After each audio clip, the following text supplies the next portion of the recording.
People of Earth, good evening.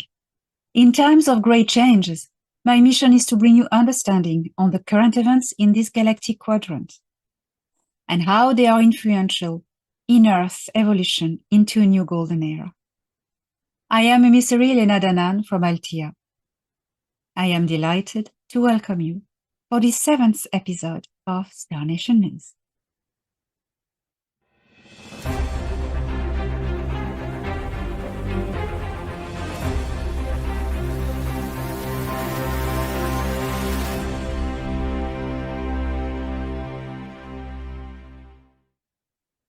On November 24th, 2023, I received a communication via technology device from High Commander Thorhan Eredion from the Galactic Federation of Worlds, my personal contact, concerning a special meeting that was held in a base of the Galactic Federation of Worlds in the Himalayas to evaluate the current state of evolution of consciousness on Earth.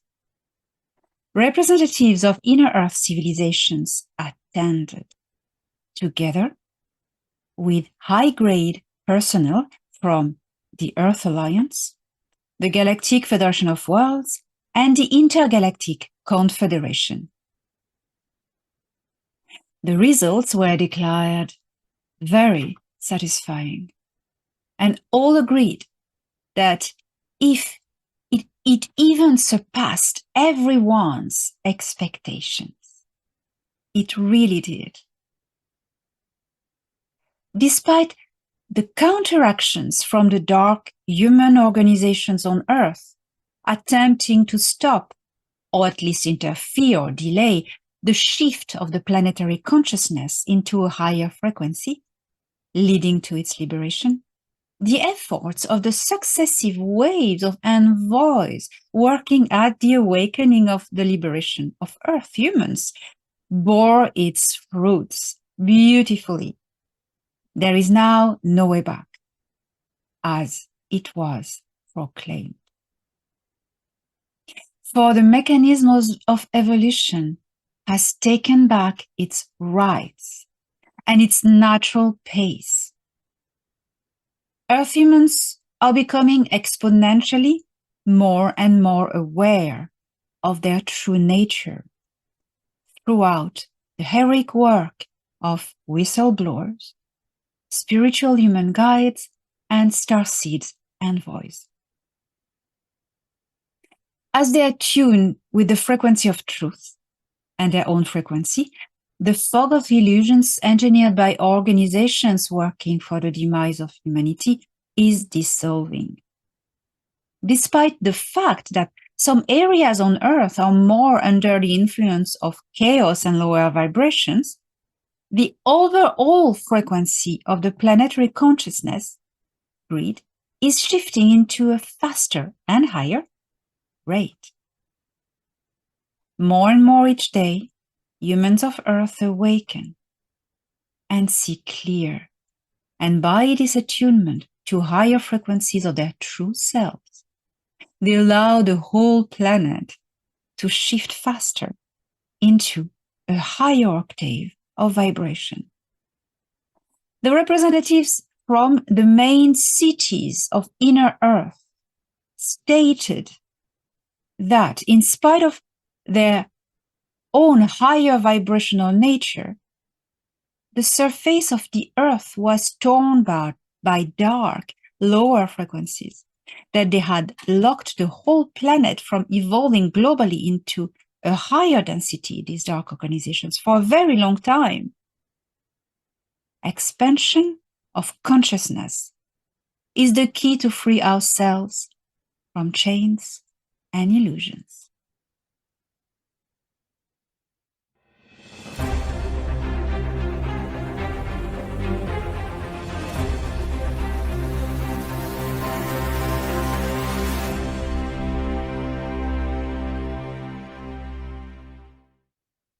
Heir of the Anar Empire, Prince Ya, asked me to pass on a message to whom he calls the believers of the ancient dogma. My dear children fortunate children of Ki and star children. We have come to these days of revelation when you have been freed from a long enslavement. Many of you still cannot see the open window in front of their eyes. Many of you still do not see their wings. For many of you have wings to fly freely. The chains have been broken, but many of you still remain in the position of a prisoner, not wanting to see that they can stand up and walk away from the prison. The only key that forbids you to see the window, spread your wings, and walk freely without chains is fear. Fear was infused into your soul by millennia of manipulation, taking away your own freedom and sovereignty, and this global operation of conquest, sending dark missionaries all over the planet to convert the planetary population to a religious regime of fear, stage wars in the same name of his name, where he would tease all parties to violence, was the work of my half-brother, you, Fleet Admiral of the Kashkal, the expedition to Ki. Through time, you completed his agenda, creating dark organizations to control the religious fear operation and the monetary systems, maintaining the world population in need and poverty, while his elite of religious and financial priests would bathe in gold. Religions always occur in the evolution of a society when sentient beings start to apprehend their own environment and try to understand the cosmos. But past a certain level in evolution and expansion of consciousness, religions are no more needed. On Ki, the poisonous fear religion operation led by my half-brother tries to suffocate all native spiritual traditions and natural religions. The goal was to block your potential awakening. My children, you do not need religion. Your divine essence is a tear of the Creator. Your heart is the Creator's heart. Your beauty is the Creator's beauty. Your resilience is the resilience of life. Your creative power is borrowed from the creative power of the Creator, and it is love. Every each of you has this golden seed within themselves. Churches, temples, sanctuaries, but must not be built of stone and bricks. For your own body is the ultimate sanctuary, animated by a soul that is the essence of Creator. You do not need priests, for you do not need an intermediary to activate your quantum connection to Creator. You do not need anybody to tell you what to do and how to do it, what to fear or what to judge. This is how they make of you a passive cattle, the sheep bending on their knees in fear that they speak about. You are no sheep. You are Creator. Abandon the chains of guilt. Walk into the light. You are the Almighty. Walk into the light, my children.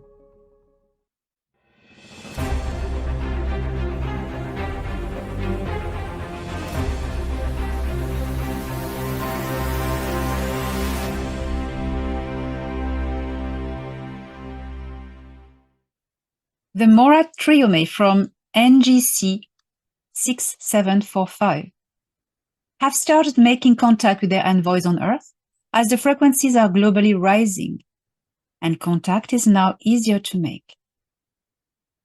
The Mora Triome envoys are to play a very specific role in the next step of humanity's evolution by revealing themselves to be guides, helping humans of Earth to find their inner voice, their soul song, the octave of their own frequency. These envoys will show naturally and instinctively how to sing the frequencies of the universe. The Mora Triome are amphibian beings on their home world, and they communicate telepathically using encoded, modulated frequencies. There is one particular monochord sound that the Mora Triome can produce with an organ located in their chest. And this sound is an activator. This sound declutters auras, activates DNA, and DNA's light in the cells. And it also unblocks consciousness connection to source, if this connection was severed or altered. Each of the 24 seeders have a gift to humanity. Here is the gift of the Mora Triome.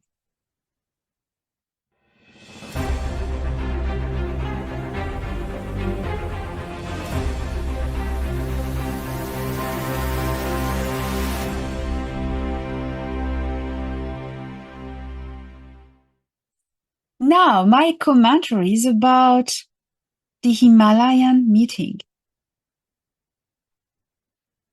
When I received the communication, the message from Thorhan Eredion, he was on a high mountain in the Himalayas, and he showed me a visual. You know, we communicate via technology device, and we can interface our vision technologically.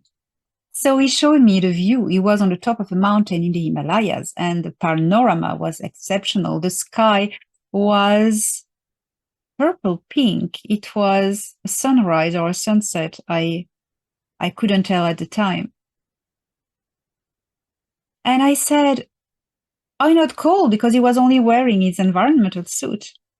And he said, "No, these are environmental suits. We do not feel the hardship of difference of temperature and pressure and everything and atmosphere difference." So he was like this on the top of an Himalayan mountain, and he told me about this meeting that was happening, that just had occurred in a secret base in the Himalaya mountain. So this is not the base where the French contactee Robert L. went, was taken for a year, which is at the border of Ladakh. This one is another base. It's a base of the Galactic Federation. And this one is more southeast of the mountain range of the Himalayas. So this base is a meeting point also for the Galactic Federation to hold meetings. And Thorhan already had spent time in there, as I described in the Cedars.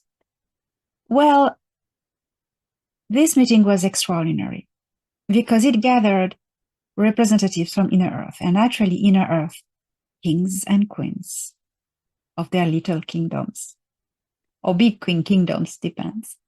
I was told there were 7 kingdoms of Inner Earth that were represented. So Thorhan showed me around, and I saw a shuttle behind him, and the shuttle was beside it. There was a lady, a Tal pilot. They often hire pilot ladies, and especially Tal, because they have the most incredible skills at piloting a ship in space, and these are the best renowned. So there was a Tal lady, a pilot, just stepping out of the shuttle and looking around, very amazed by the beauty of the place. And there was another character never seen before, and he looked like an elf, from Tolkien movies, actually. The Lord of the Rings, the movies made from J.R.R. Tolkien's books.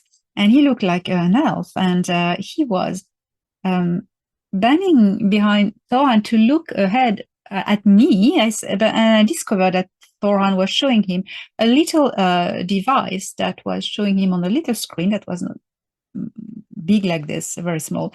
The broadcasting of my image and me talking and to him. So he looked at me and I looked at him, and it was funny. It was really nice.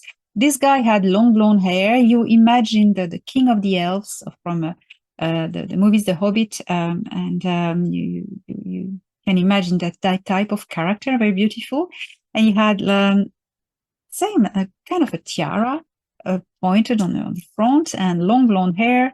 I didn't see pointy ears, though he had normal round human ears. So, here we go. And beautiful clothes, I can say. Looking not medieval, nice. Not important. So, and Thoran told me, oh, here is, and I didn't catch the name, a king from Inner Earth. He wanted to come. I took him to come and see the panorama on the top of the mountain, because he had never seen the world of the surface in person from his own eyes. And it was a first for him. So they had given him a density belt for him to be able to breathe and be in this density, because it was of a higher density. They all wear density belts or either environmental suit when the fifth density and fourth density people visit the third density Earth plane. So he had one, a density belt, this king, and that was fun. That was very fun. So the conclusion of this meeting, in fact, was to evaluate how Earth is doing well, raising consciousness, frequency, expansion of consciousness globally. They made an evaluation for the planet globally, so what they were explaining is that despite that there are some zones on Earth that have still are in war, thorn by ordeals and catastrophes and dramas and low vibration of suffering. Despite these zones on Earth, the overall globality of the planet is still raising in frequency, because there are much more people, humans, awake by the truth than people who don't know. And that is the work of spreading the truth. And it's working, and the envoys are doing a great job, and whistleblowers as well, the real ones, not the counterintelligence people. So that's what I could say of this meeting. I wasn't there, but I had the whole report from Thoran, and here it is presented. So it's great.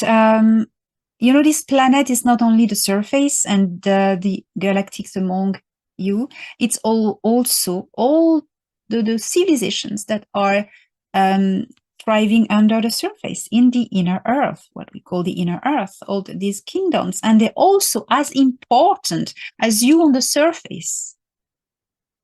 Equally important. Equally, they have their word to say, because it's their planet too.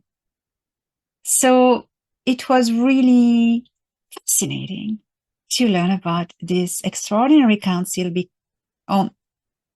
spread on 3 realms: Inner Earth, Earth Alliance, humans, and Galactic Federation of Worlds.